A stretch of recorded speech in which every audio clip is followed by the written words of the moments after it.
last 2 days been like?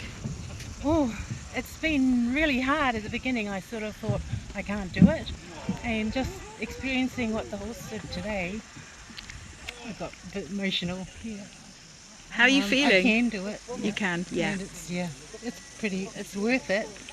The effort. And how do you think this is going to make you a better leader? Commitment. Keep trying. I know that sometimes some of your methods um, aren't the right methods for the particular horse or person, but if you're committed and you keep those standards, you keep going and you'll achieve. How are you feeling now? You got the horse over. Yeah, I feel so emotional. You can see.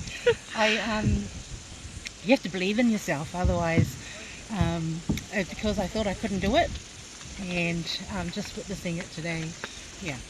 And taking that self-belief back to the workplace, what difference is that going to make now that you know that you can do it? Yeah.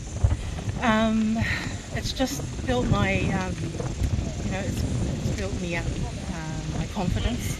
Yeah, to know that sometimes if things don't work out, keep trying. Just keep trying. As long as you keep your standards and you're committed, you'll achieve it. Yeah. What would you say to someone thinking of doing this program? Totally worth it. Keep an open mind. I know that's what I came with, but the first day was really hard, and I thought, I just wanted to give up. But if you keep at it, yeah, it's totally worth it, and I totally recommend it to anyone who's doing a leadership program. And leadership is about persevering, isn't it, and Yeah. determination, and I think you've really showed that. You've done an amazing job. Well done. Congratulations. I'm so happy.